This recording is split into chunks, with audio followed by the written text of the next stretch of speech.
हर हर महादेव, जय भोलेनाथ। स्वागत है आप सभी का आपके अपने YouTube चैनल उपासना की उपासना में। आज के वीडियो में आप जानेंगे आषाढ़ मास के शुक्ल पक्ष में पड़ने वाले शनि प्रदोष व्रत की पूजा विधि, शुभ मुहूर्त, प्रदोष काल का समय और इसके साथ ही आप रसपान करेंगे शनि प्रदोष व्रत की कथा का। आज के दिन ऐसा कौन सा महा उपाय किया जाए जिससे जीवन के सारे संकटों से मुक्ति प्राप्त हो। प्रत्येक माह में 2 बार प्रदोष व्रत पड़ते हैं, एक शुक्ल पक्ष का और दूसरा कृष्ण पक्ष का। दोनों प्रदोष व्रत भगवान शिव शंकर को समर्पित होते हैं। इस समय आषाढ़ माह चल रहा है और इस मास के शुक्ल पक्ष का प्रदोष 1 जुलाई 2023 शनिवार को रखा जाएगा। इस दिन शनिवार होने की वजह से इसे शनि प्रदोष व्रत कहा जाएगा। इस व्रत को करने से शिव जी प्रसन्न होते हैं और शनि दोषों को दूर करते हैं। शनि प्रदोष व्रत पुत्र प्राप्ति की कामना के लिए भी किया जाता है। ऐसी मान्यता है कि शनि प्रदोष के दिन व्रत रखकर शिव जी की पूजा करने से संतान प्राप्ति का योग बनता है और व्यक्ति की सभी मनोकामनाएं भी पूरी होती हैं। आषाढ़ माह के शुक्ल पक्ष की त्रयोदशी तिथि 1 जुलाई दिन शनिवार को रात 1:16 पर शुरू हो रही है और इसका समापन होगा 1 जुलाई को रात 11:07 पर। शनि प्रदोष व्रत में प्रदोष काल का विशेष महत्व होता है, तो इस दिन प्रदोष काल होगा शाम 7:23 से लेकर रात 9:24 तक। इस अवधि में भगवान शिव की पूजा संपन्न करना अत्यंत श्रेष्ठ माना जाता है। प्रदोष व्रत रखने से भगवान भोलेनाथ प्रसन्न होते हैं और सभी दुखों को दूर करके सुख शांति समृद्धि प्रदान करते हैं। जो लोग संतानहीन हैं उनको विशेषकर शनि प्रदोष का व्रत रखना चाहिए। इस व्रत को करने से शिव जी की कृपा से संतान प्राप्ति के योग बनते हैं। क्योंकि इस बार प्रदोष व्रत शनिवार के दिन पड़ रहा है, इसलिए शिव और शनिदेव दोनों की कृपा प्राप्त होगी। शनिवार को पड़ने वाला प्रदोष संपूर्ण धन धान्य और समस्त दुखों से छुटकारा देने वाला होता है। शनिदेव के गुरु भगवान शिव हैं, इसलिए शनि संबंधी दोष दूर करने के लिए, शनिदेव की शांति के लिए शनि प्रदोष का व्रत किया जाता है। संध्या का वह समय जब सूर्य अस्त होता है और रात्रि का आगमन होता है, उस समय को प्रदोष काल कहा जाता है। ऐसा माना जाता है कि प्रदोष काल में शिव जी साक्षात शिवलिंग में प्रकट होते हैं और इसलिए इस समय शिव का स्मरण करने से, उनका पूजन करने से उत्तम फल की प्राप्ति होती है। इस दिन दशरथ कृत शनि स्तोत्र का पाठ करना चाहिए, इससे शनि की महादशा से राहत मिलती है।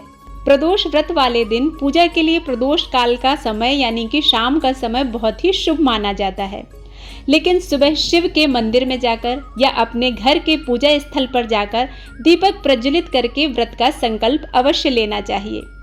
सूर्यास्त से 1 घंटे पहले भक्त को स्नान करना चाहिए, उसके बाद श्वेत स्वच्छ वस्त्र धारण करना चाहिए।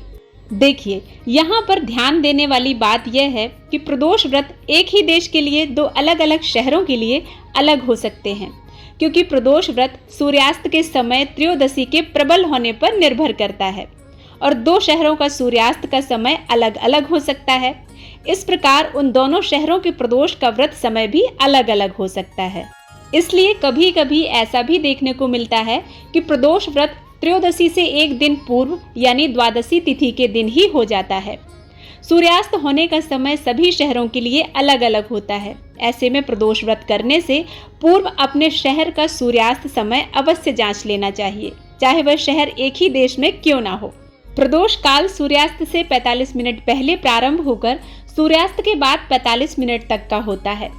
इस अवधि में भगवान शिव अत्यंत प्रसन्न मुद्रा में कैलाश पर्वत पर रजत भवन में मां पार्वती के साथ अत्यंत प्रसन्न मुद्रा में निवास करते हैं और इस समय जब भक्त उनकी पूजा उपासना करता है तो वह उसको मनवांछित फल प्रदान करते हैं। इसलिए प्रदोष काल का विशेष महत्व प्रदोष व्रत में माना जाता है। भगवान शिव की प्रदोष काल में पूजा किए बिना भोजन ग्रहण नहीं करना चाहिए। प्रदोष के समय में अन्न, नमक, मिर्च का सेवन नहीं करना चाहिए। पूजा की थाली में अबीर, गुलाल, चंदन, काले तिल, फूल, धतूरा, बिल्वपत्र, शमी पत्र, जनेऊ, कलावा, दीपक, कपूर, अगरबत्ती और फल अवश्य रखना चाहिए। प्रदोष व्रत करने के लिए मनुष्य को त्रयोदशी के दिन प्रातःकाल सूर्योदय से पूर्व उठना चाहिए। नित्य कर्मों से निवृत्त होकर भगवान श्री भोलेनाथ को नमस्कार करना चाहिए। इस व्रत में आहार नहीं लिया जाता है। पूरे दिन उपवास करने के बाद सूर्यास्त से 1 घंटा पहले स्नान आदि कर श्वेत वस्त्र धारण करके पूजा स्थल को गंगा जल या स्वच्छ जल से शुद्ध करने के बाद गाय के गोबर से लीपकर मंडप तैयार करना चाहिए। इस मंडप में 5 रंगों का उपयोग करते हुए रंगोली बनाई जाती है। प्रदोष व्रत की आराधना करने के लिए कुशा के आसन का प्रयोग करना चाहिए। इस प्रकार पूजन की तैयारियां करके उत्तर पूर्व की दिशा की ओर मुख करके बैठ जाना चाहिए और भगवान शंकर का पूजन करना चाहिए।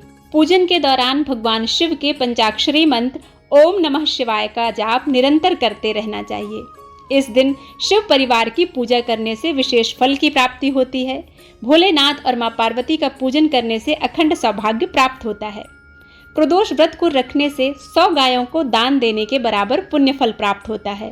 प्रदोष व्रत को लेकर एक पौराणिक तथ्य सामने आता है कि जब चारों ओर अधर्म की स्थिति होगी, अन्याय और अनाचार का एकाधिकार होगा, मनुष्य में स्वार्थ भाव अधिक होगा, व्यक्ति सत्कर्म करने के स्थान पर नीच कार्यों को अधिक करेगा, उस समय जो व्यक्ति त्रयोदशी का व्रत रखकर शिव आराधना करेगा उस पर शिव कृपा करेंगे।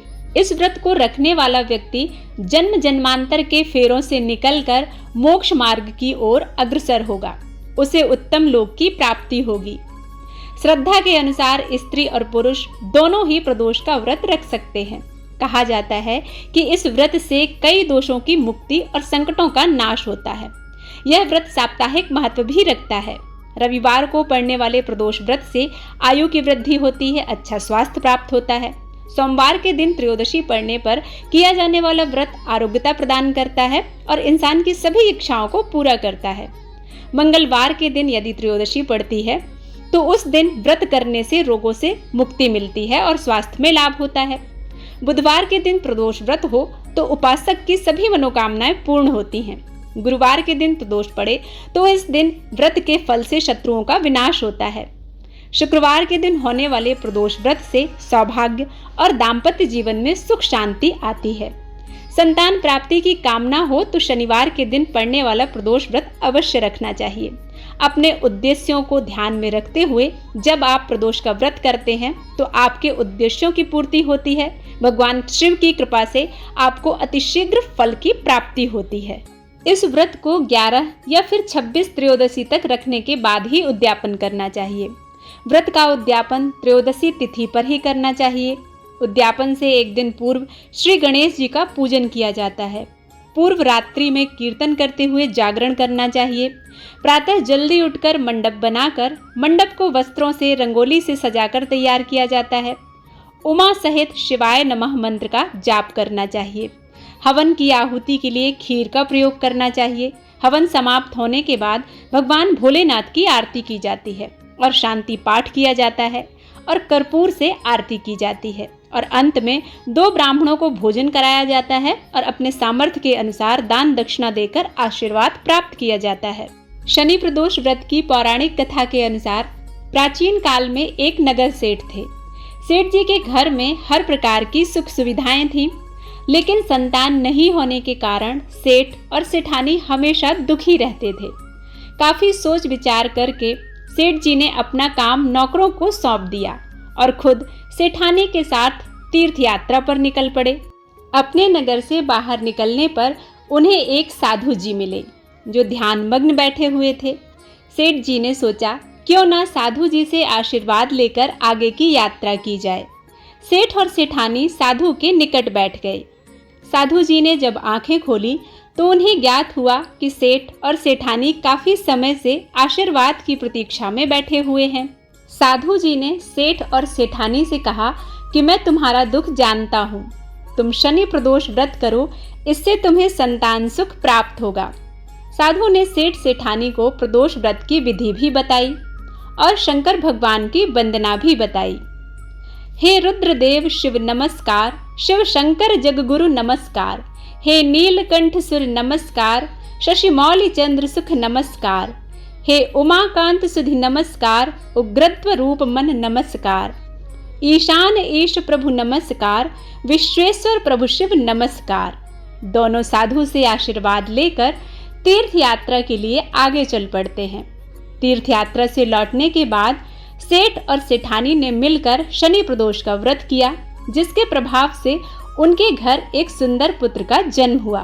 पुत्र के जन्म के बाद सेठ और सेठानी के घर में खुशियों की लहर दौड़ जाती है। उनका जीवन खुशियों से भर जाता है। उनके घर आंगन में किलकारियां गूंजने लगती हैं और सेठ और सेठानी नियमित रूप से शनि प्रदोष का व्रत रखने लगते हैं। उनके इस व्रत के प्रभाव से अंत में उन्हें मोक्ष प्राप्त होता है। शनि प्रदोष के दिन एक विशेष उपाय जरूर करना चाहिए। इस दिन आपको 1.25 किलो गेहूं के आटे को घी डालकर भूंज लेना चाहिए।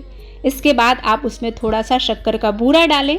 1 मुट्ठी के करीब आप काला तिल डाल दें और इस पंजीरी को आप भगवान शिव को समर्पित कर दें। इसके बाद आप इसे एक डिब्बे में बंद करके रख लें और अगले आने वाले प्रदोष तक इस पंजीरे को आप चींटियों को डालते रहें। किसी भी वृक्ष के नीचे जाकर डाल दें। ऐसा करने से आप देखेंगे जीवन के सारे संकटों से आपको मुक्ति मिलना प्रारंभ हो गई है। तो इस उपाय को आप जरूर कीजिएगा।